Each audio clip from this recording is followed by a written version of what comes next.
Hi, my name is Jamie, and welcome to the One World, One Voice, Your Story Project. We share stories from people all over the world and from all different walks of life.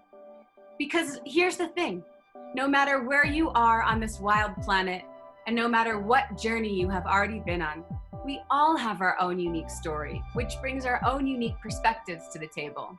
And you never know who you might inspire or completely transform simply by getting real and sharing your story. And right now, while the whole world is dealing with COVID-19, there are 7 billion people all venturing through on their own unique path.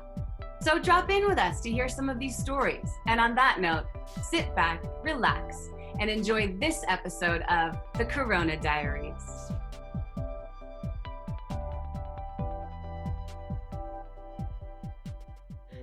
Okay, so today is Saturday, April 20, what's today?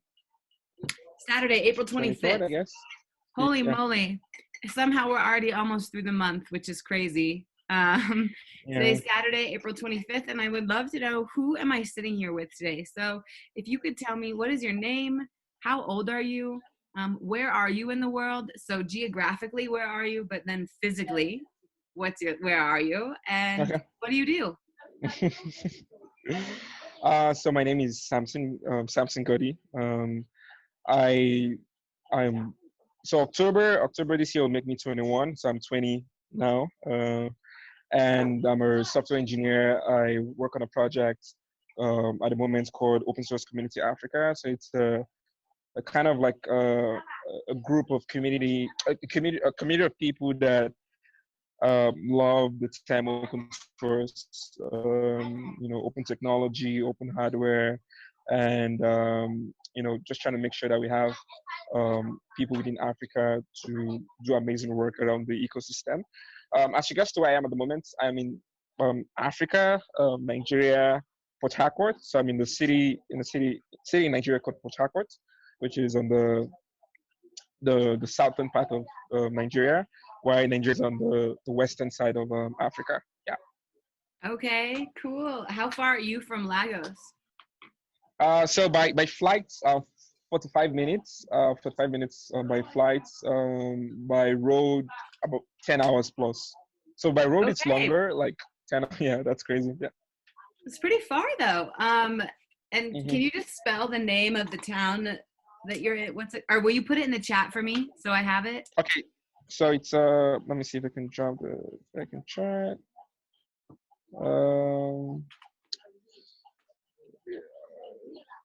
That's strange. How do I?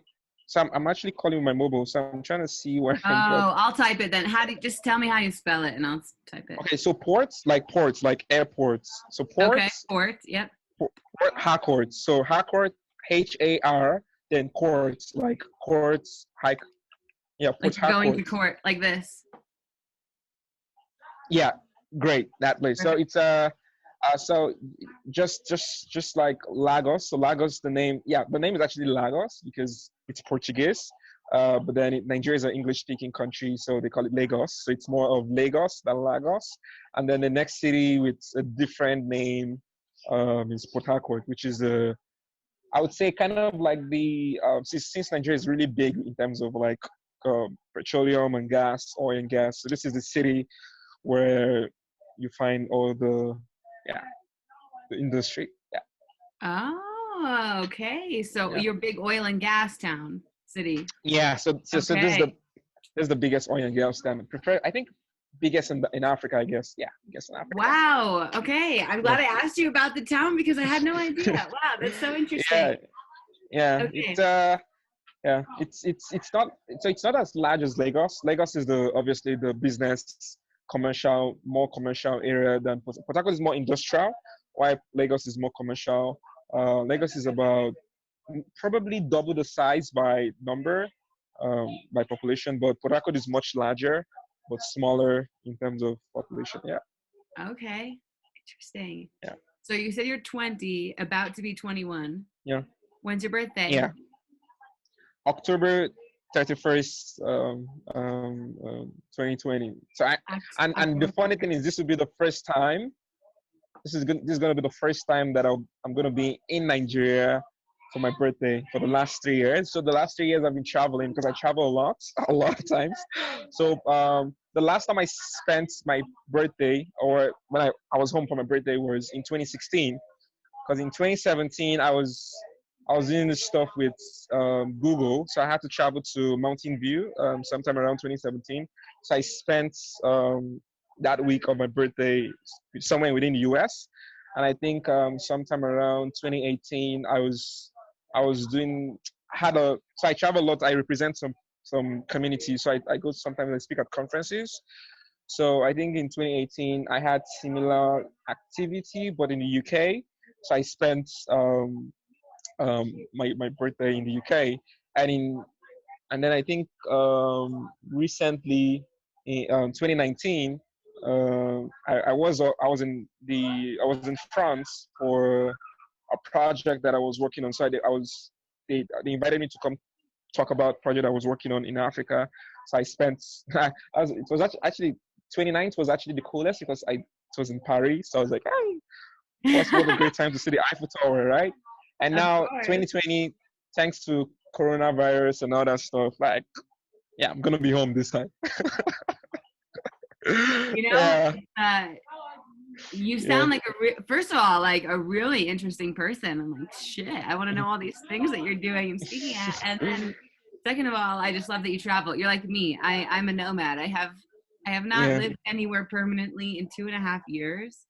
This is Hmm. now officially the longest that I have been in one place in 2.5 years because of coronavirus. Same here, same Yeah. here. Same. It's Yeah, yeah. and but you're so much young. I'm gonna be I not going to be I am I'm 32, and you're about to be 21, and this is great, Samson. Actually, this makes you officially the youngest person I've interviewed so far for this Wow, project, thank which is you. awesome because I've been wanting to interview people that are like 3 years old all the way up to 100. So thank you. It's Hmm. awesome. Hmm. So, okay, you're about to be Yeah. 21 on October 31st, which, by the way, do you celebrate Halloween in Um, where you are? in some part of the community in Africa. I can't say Africa because it's a continent, large continent. So some part of the community in Nigeria do, but it's not something that is recognized in the country. But yeah, Okay. I have a lot of friends in the US. So I was like, hey, let's do this. I honestly, Yeah, it's one of my favorite holidays just because I love getting yeah. dressed up. So I Hmm. love that your birthday's on there. Okay, so let's take a step back and switch gears a little bit. Hmm. And you'll notice there's so many different kinds of things that we could dig into. I'm sure we could spend an hour probably talking about all the different communities you help out with and these conferences that you speak at. But for the purposes of this interview, let's focus around Hmm. what's going on in the world, which, the biggest thing right now Hmm. for the world, Hmm. not for individuals, because there's a lot of other big things, but is coronavirus. Hmm. And I'm curious to know, when was the first time you heard about coronavirus? So to be frank, I think sometime around 2018 or mid 2018, because I think I was doing some research. So I'm a person that always go into the internet and do some bunch of research, and I think I stumbled around it, but I wasn't really sure what it was. It's just just something random, right? Uh, Wait, I wait, wait, think wait. How is it possible that you heard about this 2 years so I think ago? I thought this didn't exist until the end of last year. the term COVID-19, yes, I think that's even the fact they even called it COVID-19 because it started in 2019. But the coronavirus itself, which is like I'm not a microbiologist or I'm not a biology student, whatever. But the related there's some bunch of stuff that have And you're grown you're over right. years. There's a lot of Yeah, different types of coronaviruses. coronavirus, Absolutely. right? So, yeah, so I think I stumbled around that word coronavirus, or that particular stuff because it didn't actually make sense to me as of 2018 until I was doing some research again about vaccines, the how is it spreading and all that. So then I was like, hey, by the way, I was doing something similar around bio, and then I realized I made some stuff. In fact, there's a there's a public patent somebody filed sometime around 2017 for this same virus, right? So yeah, I think yeah. So I think that's where I came across it. Yeah. Holy shit.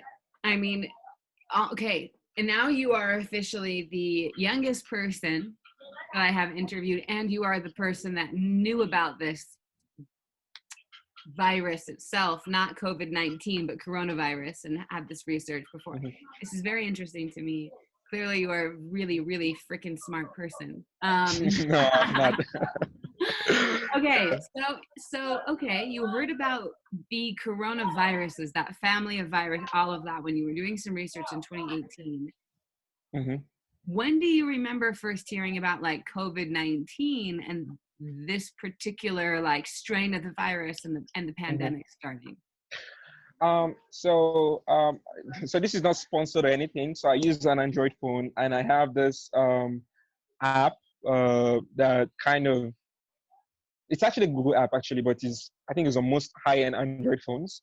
So it kind of so so based on my research, it kind of give me things that I might be interested in, because I travel a lot, so I spend more time seeing a lot of international news more than news within Nigeria, right?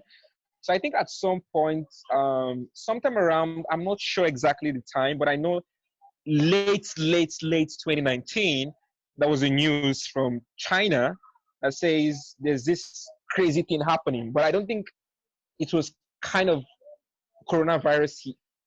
At some point when I saw it, was like there was this crazy outbreak coming. Is it another Spanish flu? So it was like some kind of a question mark, some kind of an article. I can't source cite the source anyways, but I know there was this is this another Spanish flu kind of thing. And I think sometime around that same week, because again I travel a lot, sometime around that week, because mind you, October, November, December, I was in France, the Netherlands, and I think San Francisco. And I went back to France, and then I came back to Nigeria. So, the moment I came back, I was preparing to apply for a visa to go to Belgium in January. So I applied for a visa, and I think there's this funny thing the way Google works. So I think it's like, hey, there's a case of coronavirus in China, but again, it's just coronavirus. So it's not a pandemic yet, right? It's just coronavirus. So that was even one of the reasons I did not stop the visa process. I was like, it's just China. China is, God knows what, 1,000 miles away, and I'm going to Belgium, and it's a short trip, so I can just go and come back. So I got my visa with my friends, and then we jumped on the plane. Okay, when I got the visa, that's when I think during the Chinese New Year, which is I think sometime around January. I can't remember the exact date, but I know it's sometime January around 17th, something mid-January. like that. Exactly. Yeah. So during that Chinese New Year, a lot of folks, including some of my folks that I know, traveled back to China, to meet families, friends. It's the public holiday and all that stuff. Then I think some days after, some countries started reporting cases, like the U.S. Had some case. Even in France, actually, there was some case in France about coronavirus. So I was more of like, should I really make this trip? Because Belgium is just close to France. Like you can literally just go within the Schengen space. And the trip was so important to me, and it was already late for me to cancel. So I jumped on the flight. I told my friends, hey, so normally if I'm taking a trip abroad, I usually like flying through Dubai, through Emirates, because it's like the best flight, right? So due to the fact that there was a lot of cases, in different countries, I decided not to take that risk by going to one of the largest airports in the world, where there's potential people coming all the way in Asia, right? So I said, okay, fine. Then I have to change my flight. So I had to book KLM, which I think is the Royal Dutch from Netherlands. So I flew through KLM. I landed in the Netherlands, and then I took another connecting flight. And again, no form of hand sanitizer or any kind of precaution, right? So I landed, and then I got to France. But the conference I attended was about 7,000 people, up to 7,000 people. It was really large. So what I did was I was constantly putting on long sleeves, like, very long sleeves, hoodies and t-shirt, just to not to try to make my body exposed, and always try to, as much as I can, to stay away from people. So that was the kind of precaution I took, because I was in Belgium for about a week. So and again, then I think while I was in Belgium, there was a lot of cases going up in Europe, and I became a little bit scared, and I had to shorten the trip. I was like, I need to go back to my country, at least to stay with family. So I came back, and I was greeted, like, at the moment I landed in the airport, I was greeted with some kind of a thermo. I can't remember what technology is that, but I know it's a camera connected to a computer that was constantly checking temperatures of every people coming into the country. And the reason why there's a setup already like that in Nigeria was due to the fact that Ebola was really, really big in West Africa. So the already existing protocol in terms of reducing potential huge number of Ebola kind of made it much easier for Nigeria to be prepared, at least from the airport side, to reduce. Yeah. So I was greeted by the camera. I got through the camera. They checked my temperature, and then I got in, and then I did a conference. I did a conference. Some of my speakers canceled, especially the ones that were more on the most affected places. I think I got like a couple of folks from the US. I think one from Colorado, one from Seattle, and I think did I get anybody from the US? And then I think some bunch from the UK, and scattered around the globe. So that kind of when the whole reality kicked in, when I finished the conference around February 22nd, and a week after the conference, there was a confirmed case in Nigeria. That's right around when it started to get. Oh, I can't hear you if you were saying something. Yeah, can you hear me? Sorry, there's a background noise. Yeah, I'm in the I can house. hear you. It's okay. Yeah, February 22nd is my birthday, by the way. Oh, wow. And that is so I was in Hawaii, and I remember that's right around the time that it started to get like, whoa, it's happening everywhere. So interesting to me, because when you got back to Nigeria after that trip to Belgium, was it beginning of February? Yeah, so that was the 6th. That was to be more, I think that was between 5th or 6th of February, if I'm being correct. Okay. Between 5th and 6th of February, yeah. Which is like wildly impressive to me that you all, I mean, it makes sense what you said about Ebola, that you were already set up. I talked to people that came back to the US in the middle of March, middle to end of March, and didn't get asked one question about where they were traveling from, didn't get their temperature taken, nothing. Right? And the US is supposed to be like this first world, and you hear about all these other countries all over the world that took so many better precautions. It's just crazy. And one of the things, well, I'll save that till we get to that point of the conversation, but okay, cool. And so right around the end of February, you had your first confirmed case in Nigeria. Okay. Now you keep mentioning Google, you've mentioned all this travel. I know you're a software engineer. What do you, are you currently working for? Do you have your own business? Are you working for another company? What's your current status of work? So I'm more of a, so at the moment, so the truth is, I haven't really gotten any full-time or any kind of long commitment when it comes to jobs. So I've been more of a contractor or some kind of sort. I work. Hell yeah, you're a free agent, a freelancer. Yeah. I kind of think it's the best thing to do, especially if you're an engineer. Yeah. So what I've been doing for a couple of years now is, sometimes companies reach out to me and say, hey, we want you to do this. Sometimes it's not even about writing code. In fact, about 99% of them, 99% of the time is not even about writing code. It's about leading a project or trying to execute a project, but not necessarily like writing code. So more of like trying to program manage or project manage. Product manager. Which, by the way, like if you have a good personality and you can Yeah. be like social and speak and you're a Yeah. technologist, you are like a diamond in the rough. Yeah. Yeah. That's So as awesome. regards to so as regards to Google, the reason I keep mentioning Google a lot is so I've been kind of I've been doing some projects with Google for the last I believe the last 8 years now. Um, so Wait. We got to do the math on that real quick, Samson. yeah, You're 20 years old. You've been working yeah, with Google on projects since you were 12. yeah, yeah, Can you tell me yeah. about that? So there's this open source project that I was part of, which so there was a project that was in collaboration with MIT. That's the University MIT.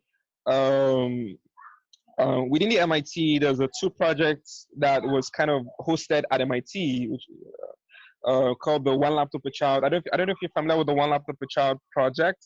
One little green machine, something something. I don't know, but I can drop the link later if you want to reference. So that project kind of made me started working with a lot of corporate companies while I was in junior high. So I believe from my seventh grade, which I think is the equivalent of JSS1 in Nigeria. So from my seventh grade, I started doing some stuff with one oil servicing company called Schlumberger.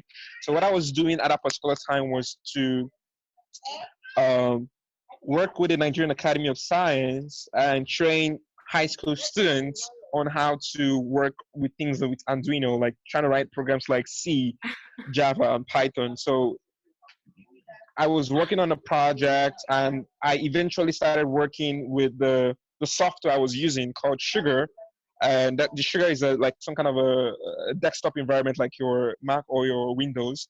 And Sugar is like just like I said, it's an open source project. So they kind of affiliated with Google in outreach programs like Google Summer of Code and Google Coding, which I will explain later. So I started contributing to Sugar Labs while I was still in junior high, and eventually understand the code base, like trying to understand the code base and the community. And I started doing some stuff with Google directly called Google Coding. So I was joining a competition which Google created for teenagers to contribute to open source, like to work on open source projects that they love, but also being part of the Google platform. So I started getting some bunch of certifications from Google that's from the open source team in Mountain View directly for those years. And while I was doing that, I think at some point I got reached out to one of the engineering team, the open source engineering team in Mountain View, and they were like, "Hey, we love what you're doing. We want to appreciate you on what you're doing. Here is a something called Open Source Player Bonus. It's a kind of like an yearly award that Google give to folks that are doing some amazing work in open source. I was nominated, but sadly, the award was for 18 and above because it comes with money and all that stuff. But when they I believe they think I was so amazing that they gave me when I was around 17. So I told them, hey, I'm 17, not 18. So I was not really eligible for the Mastercard gift card and all that. But they sent me some bunch of swag, which was awesome. So I think the next year, I think the next 2 years, I worked on a platform called Google Summer of Code. So it's an outreach program Google creates to enable college students, both graduate and postgraduates. I'm sorry, both undergrad and grad students to contribute to open source. So I was a mentor with Sugar Labs, and so I mentored the students from India, which is yeah, the age gap was a lot. I can't remember I think maybe like 3-4 years older. I think he was 3-4 years older. So But I you've was been mentoring people that were older than you and teaching yeah. people So that that's were older than you for a yeah while. Oh my yeah goodness. You're badass. yeah. Really So that's yeah. inspiring. Holy shit. So Okay. that's when I got an invite from Mountain View. Like, hey, we want you to come to Mountain View and talk about how we can improve the program. So I went down. That was the first time I went to the US in 2017. Met with some of the Google engineering team, spoke with them. I did some bunch of interview with them, and then I went to MIT and did some stuff within MIT and Harvard because of the project I was working on. Then I came back, and that's how the connection. I believe the connection make more sense. and obviously expanded to some companies like the United Nations, Oh GitHub, yeah. Once you start, then the Microsoft, network keeps things like growing that. and people know about you. Oh my gosh, I'm excited for you and your future. Holy moly. Okay, Yeah. so what was the question that I had asked you? Why did you say you've been working with them for 8 years? What was the question I had Okay. asked? I can't Yeah. remember. Do you remember what I had asked you right before that? It's no big deal if not. So you want so you mentioned you wanted to know more about my involvement with the companies because I was mentioning some companies. Yeah, but no, it's Yeah. not. Okay, let's move on because there's so many other things that I want to ask you about. Which is Okay. totally okay. We'll jump around. Okay, so when we first got on the call, you said Hmm. I'm not on camera because there's a lot of other people here, and I know Hmm. that. I imagine you're home with your family right now, Yeah. right? Okay, Yeah. so are you living in a house, an apartment? What Yeah. does the actual place look like that you're in? So I'm actually so my family is actually my dad works for the Air Force. I'm actually living in a military base. So I believe Okay. I'm like, kind of like a military brat. Yeah. Okay, interesting. Yeah. And how many people are you living with at the house? Do you have siblings or your parents there? Yeah. So like, I would say including some folks here, I would say less than seven. Yeah. How many siblings do you have? Two. Two. Brother, Yeah. sister? Yeah. Are they brothers? Are they sisters? Yeah. Brothers and sisters. Yeah. You have both. Okay. I have three brothers. I'm the only girl. So I always like to Mhm. ask. Okay. And do you fall, are you oldest, youngest, middle? Where are Yeah. you? Yeah. I'm the oldest. Yeah. You're the oldest. Yeah. Okay. Amazing. No pressure or anything. Um, okay, so you're the Yeah. oldest. You're back home, um, and you had one case in Nigeria at the end of February. Mhm. So, what's the current Mhm. status? And okay, so your dad's in the military. I imagine that's an essential Mhm. worker. Is he working right now Mhm. still? Yeah. Yeah. Yeah. Yeah. Yeah. So the military is always working, including police and all that. So I think yeah, that's one of the hardest thing about work serving your country, I guess. Yeah. Absolutely. You never get to stop. So, okay, before I ask you some details Yeah. about your family and like if people have it, whatever you know, what's the current state right now as it relates Mhm. to COVID-19 in Mhm. Nigeria and also in your city? It's a big country, I imagine it might be different in your city than it is somewhere else, but I don't know. You tell me. Yeah. So I feel they are not testing just like the US, right? The testing are not enough. It's a bit slow. They need to do more. But at the moment, the confirmed cases is, if my memory is right, I think around 1,000, more than 1,000 now, as of yesterday. So yesterday they had like an additional 100 and something cases that made it 1,000 something. So the city I live in, no, the state I live in, which is River State, which is the city I live in, is actually the biggest city in the state. Currently have like 3 cases. Again, it's just they're not testing as much as I think they should. Again, it's just something that you see globally, not in Nigeria anyways. Okay, so But yeah, those are the confirmed cases. same kind of thing as Yeah. here where we all know there's a lot more Yeah. cases than is actually being reported. It sounds like that's what you're saying. Yeah. Okay. Um, Yeah, and those kind of you're thing. Yeah. you're on quarantine, right? Stay at home, lockdown. Yeah. In those Okay. for more than 4 weeks now. For more than 4 weeks. And Yeah. how are people getting on? Like, and I ask that because here in the US, it's Hmm. some people are okay. Some people are still Hmm. working, but our unemployment is now over 30%. People don't know how they're going to Hmm. pay rent, but the government has Hmm. also given us some like infusion of money. There's definitely Hmm. people suffering, but it's Hmm. not so bad as I've heard in some other places. What is it like with Hmm. you all where you are? And I imagine it's different based on families and different people and all of Yeah. that, but in Hmm. general. So So what I can say is the situation here, it's a bit similar to that of the US. Like the exact same thing that is happening in the US is what I think is happening here in Nigeria. But so one is, again, people are losing jobs. Companies are laying people off. It's harder to get a job. Schools are on shutdown. Everything's on shutdown. Some city like Lagos is on lockdown. Like not not actually advising people, but like on lockdown. The capital city, Abuja, and the biggest city by population is on lockdown. So the city I live in is a bit loose in some way. So and that what scares me the most, because I believe in order for them to in order for them to get more concrete plan and try not to spread the virus, people need to respect the fact that they need to stay indoors or try to stay indoors. But yeah, there's that situation where people need money to pay for rent, for food, and all that stuff.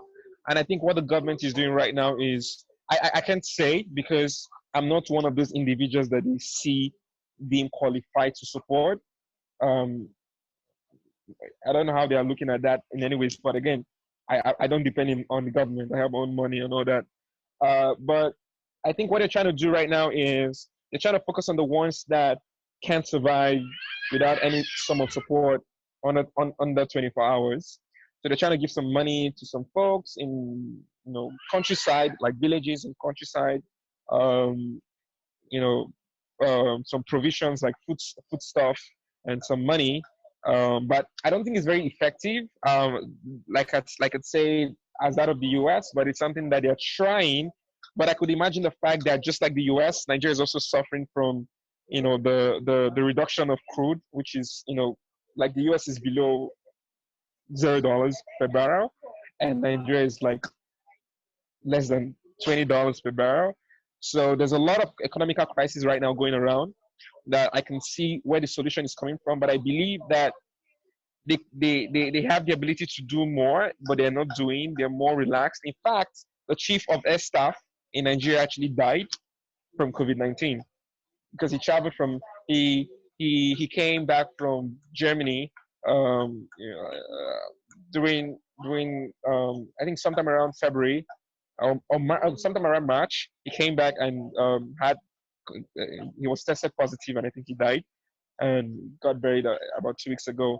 So I think that's where the situation is right now. People are just, to be frank, I don't know how people feel, right? I myself, I don't even know how I feel. I know I have my computer, access to internet, and can actually work remotely, can have the skill set to get a job, but I can't say the same for millions of people. Yeah.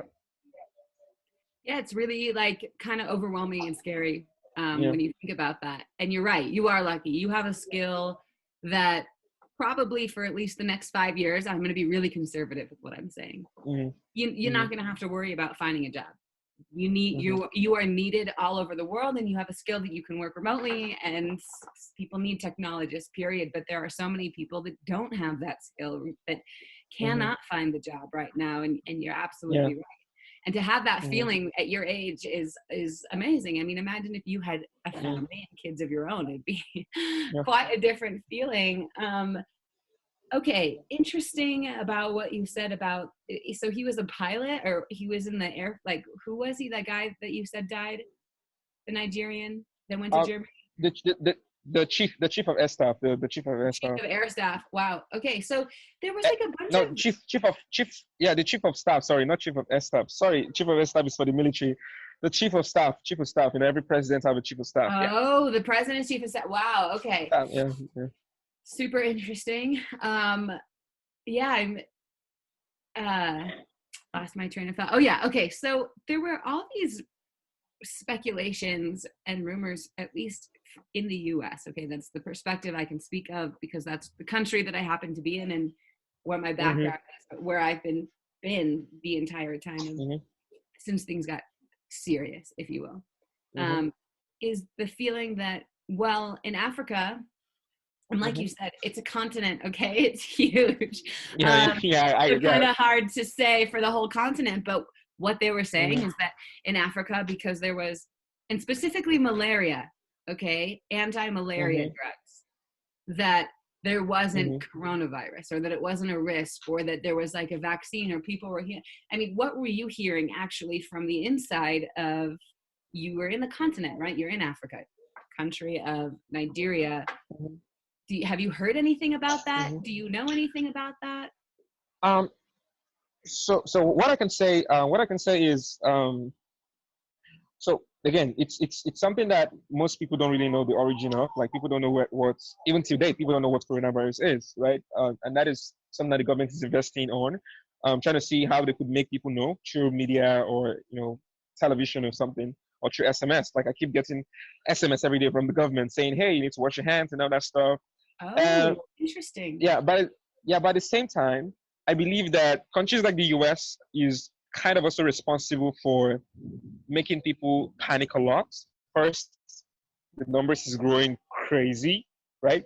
And people are like, if the US can be in this situation right now, then imagine a country with smaller economy, like compared to that of the US. What are we going to do? Like country like Nigeria, for example. And there was a 5G thing, like when Yeah, the I don't, 5G conspiracy was huge. It still is. I don't want to mention names. Somebody said the Chinese virus. There's a lot of things that was going on. you know, Somebody, we can mention some, names. This is an open environment. The fucking yeah, Trump, we can say it. yeah. Somebody said the Chinese virus. Somebody said, there's a lot of things, and again, it's and as much as so I'm a person that I don't really. And one thing I've learned, in travel, because I not just travel to that of the US and all that, I go to different parts and I get to understand different cultures and how people react. And I think that kind of makes me much better human in a way that I there's couldn't some agree certain more. things, there's some certain things that I deem racist, and there's some certain things that I don't deem racist. Sometimes I'm not just qualified for some things. Doesn't make me doesn't say that the person is trying to be racist. So, for example, um, I don't know Python, and I know I might be good in other stuff. And the person say, "Hey, I'm sorry, but I can't give you this job." That doesn't give me the right to say you're racist because I'm black. Those kind of stuff. People do that a lot, right? And I'm not in that position to start pointing fingers, but I'm in a position where I believe everybody's human and everybody have the opinion in a way that they could air their whatever. So there's a lot of things that is going on. I know for sure that there's a problem between the US and China in terms of who's going to be the biggest, who's going to control 5G. That has been happening a lot of time before coronavirus came in. The issue with Huawei ban, Trump saying, hey, companies in the US can't, um, work with Chinese companies and all that stuff. And and then and then people somewhere trying to tie in the conspiracy of saying, hey, the 5G, the millimeter wave thing can do some radioactive stuff. People, just ignorance. You don't really know much about the technology. Yes, it might be harmful, but so does your smartphone, so does your microwave, so does your multiple things, right? So given the fact that some media in the US, in or some places in Europe, but again, media in the US started talking about this. And one thing I've noticed is some Africans, I would say majority of Africans consume a lot of international content. And that kind of made a lot of panic. In fact, I think that's one of the reasons I believe Africans, as much as I believe Africans would have prepared more on the virus, it made them relax a little bit. That one, it's not okay. So the black community in the US say, hey, it's a virus that attacked the white people. That was what the black people say. And it was public. And then people in Africa was like, it's not a black disease. It's not a disease that can affect the black man because the black man have much stronger immune system. Which is, I don't know where that choice is coming from. Stronger immune system, so the virus can. And Africa is hotter, like hotter, sun and all that stuff.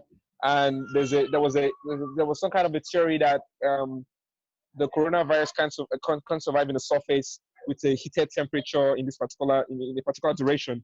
So given the fact that it can easily just get close to 27 to 30 degrees or Celsius of heat in some part of Africa, even worse in some part of Africa, that kind of made it much easier for them to say, hey, we are much better positioned than that of China, in the US or Europe, which much colder climate and all that, right?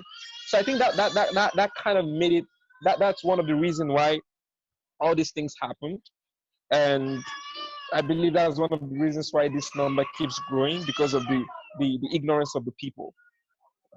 Again, based on what they hear and see online. Yeah, it's man, Samson, you just brought up so many interesting things that we could dig into. But what you said at the very end is absolutely true. It comes down to the ignorance of the people. Are you choosing to just listen to what the news tells you? Which that is crazy. I never heard in the US that white people are getting it more than black people. In fact, it's actually quite the opposite. Not because of anything to do with skin color. It has to do with economics in the US and our systems of oppression and what has happened. So then to hear that somehow translated all the way to like where you are is crazy. Exactly. Yeah. And you're right. It just comes down to, do you choose to listen to the bullshit, or do you educate yourself on the actual facts and what's going on? Very true. Because I was paying, so I watched Trevor Noah's show. He's a funny guy. Not because of his primary targets. I'm not I'm not a huge fan of trying to call people out anyways, but I just love the way he say things in a very professional way and trying to make it educative as possible. Trevor Noah. Trevor Hall. Yeah. No, Trevor Noah from the Daily Show. Trevor Noah. Yes. Yeah, I know from the Daily Show. Yeah. about. So yes. So when he made a statement, he says that the black people in the U.S. were saying, hey, it's a white people's disease. And then I think 2 weeks later, he was like, hey, it's quite the opposite. But then he was showing some videos which was a bit funny. I think that video even moved from the US down to Africa, because I saw it somewhere on Twitter. So I think I think somewhere within Florida. I'm sure it's somewhere within Florida. So there were some bunch of people around the seaside, beach, and there were some interviews of telling people, hey, why are you not doing social distancing? Or why are you not home? Right? And somebody was like, yes, the spring break. Somebody was like, hey, I don't care about coronavirus. Life is once. I have to live my life. Coronavirus or no coronavirus, I have to come out and party. Right? It's none of my business. Like, statement like that was like, whoa. And then seeing those statements coming, given the fact that how the media is, or how I'm just trying to look for the word right now, but given the way how the media has placed all these things, it makes it much easier for people to believe. And then the 5G thing happened, and then there's some heated war between the Chinese government and the US, and then Africa was just in the middle, trying to look for who to blame, right? And then they were like, support. I can speak from Nigeria, anyways. There was some support from the Chinese government. Well, I don't want to say support, because it's the same country that failed to help out Africans in China, because there was some videos, evidence of people harassing Africans in China, and one of the diplomats from Nigeria had a heated conversation with one of the officials in China, and then the embassy, the ambassador for the China to Nigeria was summoned by the government, and they were trying to see the reason why people in China was doing this kind of stuff. But then there was some heated conversations of Africans threatening China threatening Africans. It was just some bunch of stuff going on that I saw, at least on Twitter, something I saw on Twitter. It's not something I've seen in person, because I haven't, I've been indoors for 4 weeks, and I live in a much, I don't live in China, I don't live in South Africa, so I can't speak for South Africans, but it's something I've been seeing on Twitter, people raging. It's not even about safety now, it's just who to blame and just bunch of rage. That's how I see what's going on right now. Yeah, because people are, like you said, you've been indoors for 4 weeks. In China, they've been indoors for 4 months, and there comes a point, where you start going crazy and you just want to get the rage out and figure out who to blame. Yeah. That sucks. And which makes me think, like, God, what is going to happen in the next 2, 3, 4 months? And you said something really interesting. You said, I don't even know how I feel. And I'm curious, Samson, if you could think about, how do you feel? You've been inside for 4 weeks now. And this is something that I always ask everybody is, if you could predict the future, when do you think we're going to be out of this? So I'd love for you to answer that question, and also think how do you feel? How is your mental health? How are you doing already? And when do you think we're going to get out of To be frank, as much as I think I'm a strong person, I think I'm beginning to lose it a little bit. You start showing a little bit of sign because, well, I'm not a much of a, so even before the COVID-19 era, I don't go out very much. I always stay indoors. And if I want to go out, it's very strategic, maybe going out to meet friends or go for a movie or something, but not a very, I need to go out in order to survive kind of person. I'm more of like indoors. So I think my own case is a little bit different. Um, but given the fact that I know the reason I'm indoors is because I was told to be indoors by the World Health Organization or my government, there's this thing going on between me that, hey, I can't take this anymore. I need to go out, you know. And and again, just like I told you, I spent my last 3 years developing some kind of a system where I hardly stay in one position for more than 30 days, right? So this is the first time in like a year, I believe, that I've stayed in one place or home for 30 days. I hardly stay home 30 days. If I'm not home, I'm somewhere, some other city in Nigeria or in some other country, somewhere. So this is a bit new to me, at least for the last 3 years. And then seeing how people, from the media, how people are complaining, how people are suffering, and given the fact that we're also facing two things, which is, economical crisis right now, and including coronavirus, which is, largely um, um, was due to the fact that coronavirus was a thing. Um, to be honest, I don't think we're gonna get what we see as normal anymore.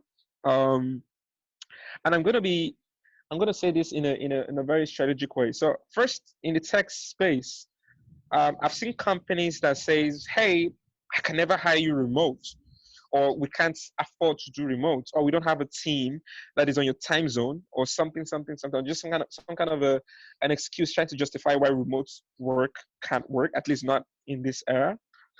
I've been forced to do remote, and as much as you know, as I believe, right, we could get over this.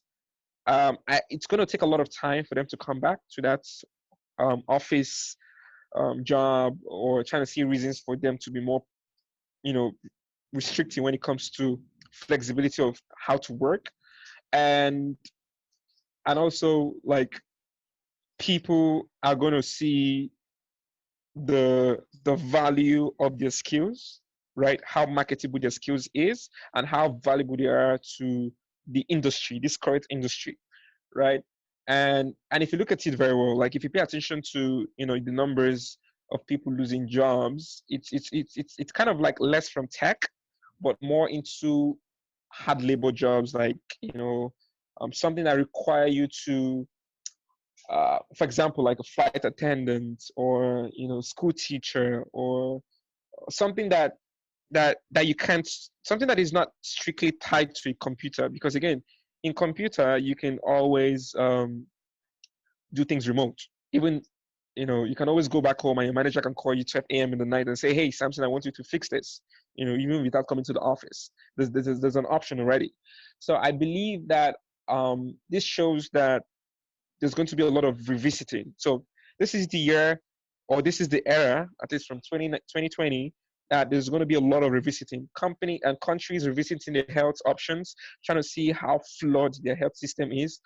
The biggest is that of the US, also that of my country, and some other countries are going to revisit how they pay attention to things like healthcare. They're also going to pay attention to how valuable immigration is. How, I think at some point there was an open call from the U.S. government begging people that want to do, that have some kind of experience around medicine, to come apply for jobs and all that stuff. And that is the same country that was saying, "Hey, we don't want you to come to my country." So it just well, the way I'm seeing it, it's just like I said, right? It's a lot of the year, or it's gonna this is the era for revisiting, trying to see how some things are so irrelevant. So some things need to stop existing, right? Some protocols need to stop existing in some way, and our definition of normal might not come back. at least in some aspects. Like people now get married through Zoom and hang out on Facebook chat or Facebook Live, which is not something that you ever dream of 2 3 years ago. I have I know of somebody that just got wedded, and he did his wedding through Zoom, the platform like Zoom, right? So I know too. That's yes. why I'm laughing. I'm only laughing because I know the same thing. I think that, like, God, the way that you Yeah, phrase that is yeah, so beautiful.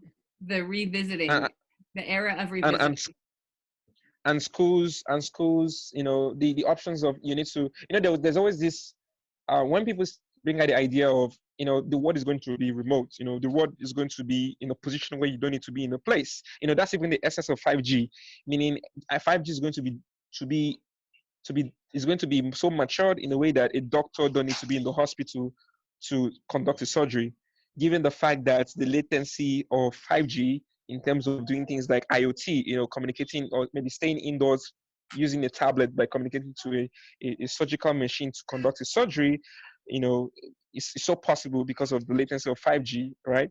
So I believe this kind of tells us that, hey, we need to be remote and we need to do it fast.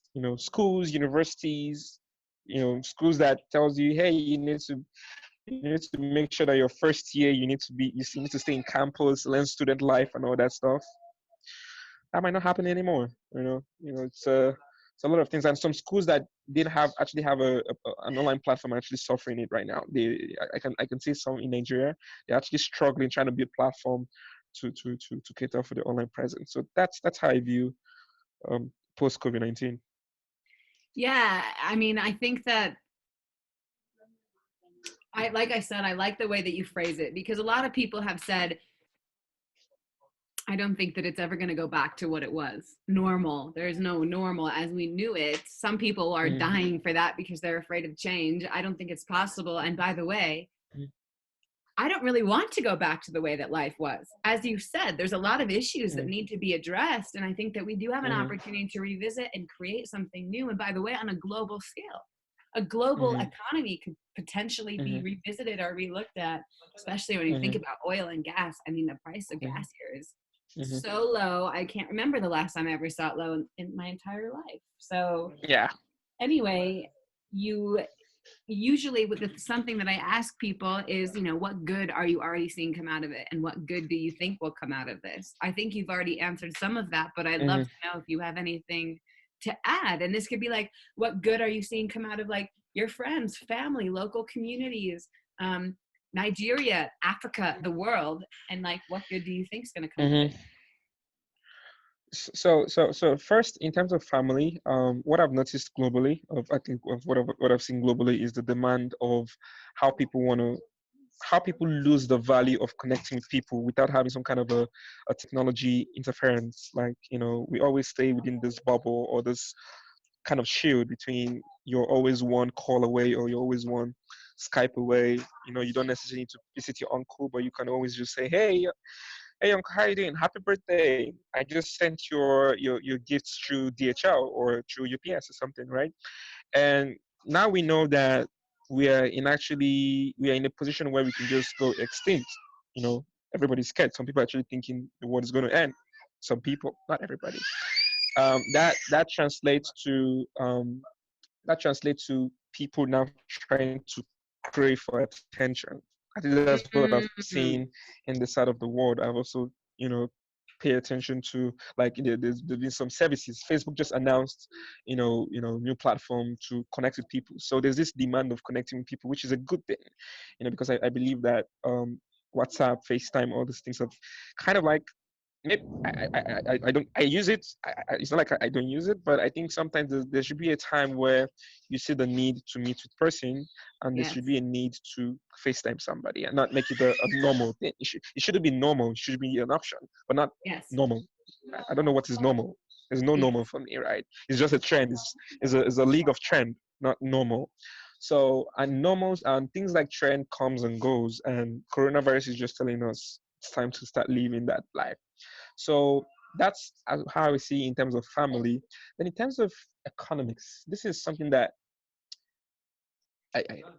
I, I might say, as my own personal opinion, not speaking as an expert or an economist or something. What I see here is the fact that countries like mine will start thinking about multiple options to generate revenue Mm. and not just stick 70% of the economy on crude, right? And a big example of that is the United Arab Emirates, which is the Arabs. What they did was, years ago, even before the second Spanish flu or some kind of Spanish flu. I think that was it sometime 2015 or 20, I can't remember, but I know within the 20 to 21st century when there was a second kind of pandemic. Um, the Arab guys, what they did was they invested in Dubai, right? They invested in tourism, right?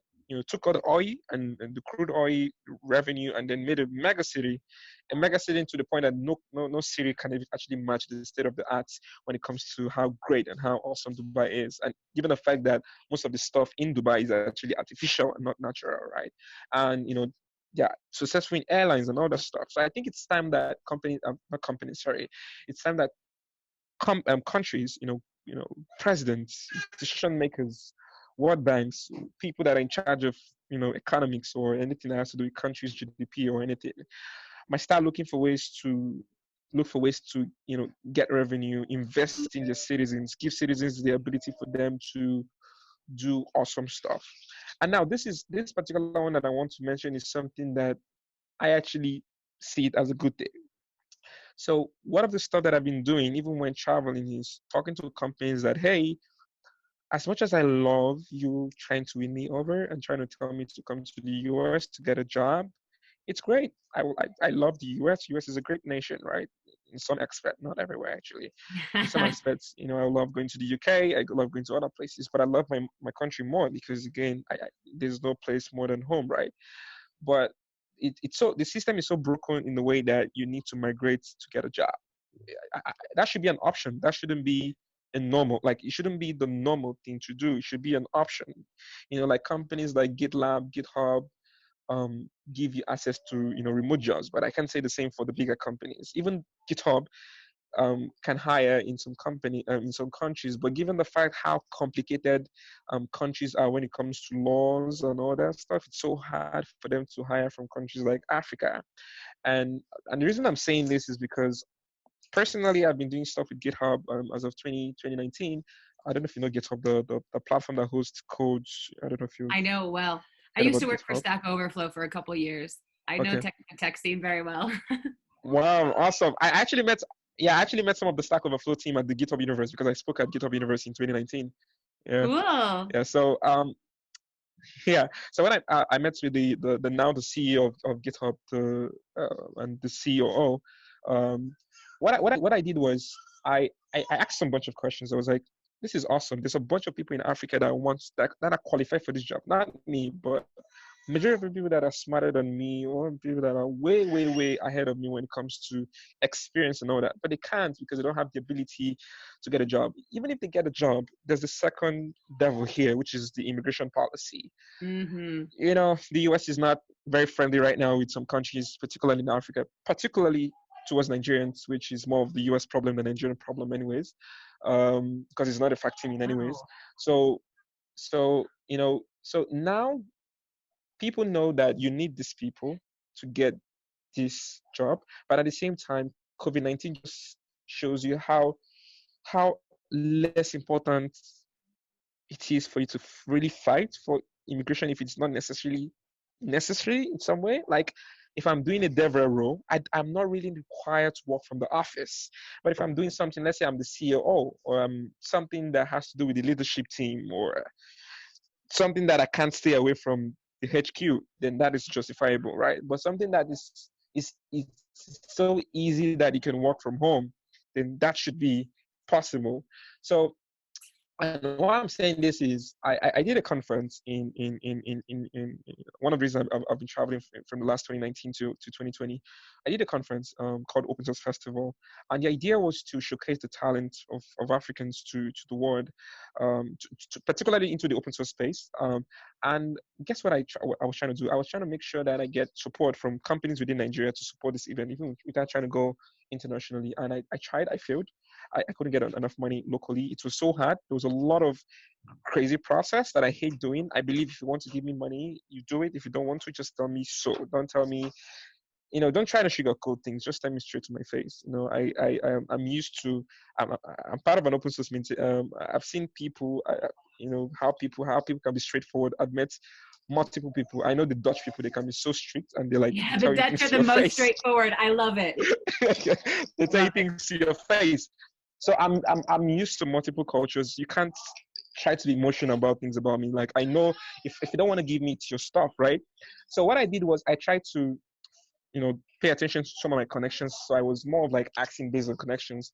At the end of the day, I raised about $70,000 for the conference in Lagos, and hosted, with my co-founder and some other folks, including Princess, hosted people, about 800 persons, and companies that sponsored was Facebook sponsored, Google sponsored, Microsoft sponsored, GitHub sponsored, Mozilla sponsored, the Python Software Foundation sponsored. Most of the majority, the Linux Foundation sponsored, like most of the companies that and foundations that I look up to actually came into play. And that kind of shows the fact that if I can do that, then there's an opportunity for these guys to invest in Africa, build offices here. But there are policies that stop these guys, or they don't really see the value of coming in here and hire. So that's how personally it has not personally affected me, but I've played around that space in order to know how damaged that sector that sector is.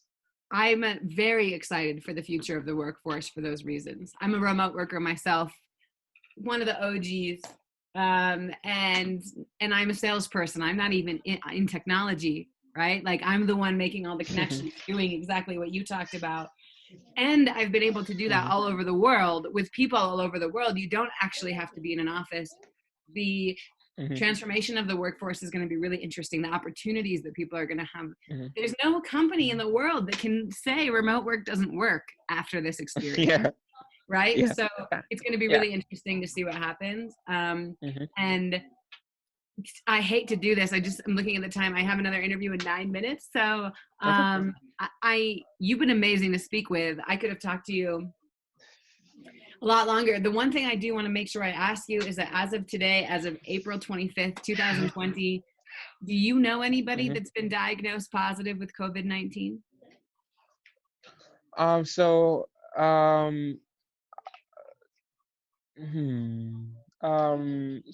it's a bit complicated because I stay close to a town that they just confirmed the case, and I know the particular hotel, but I don't really know the person. Okay. So that's how close it is, but I don't know anybody directly.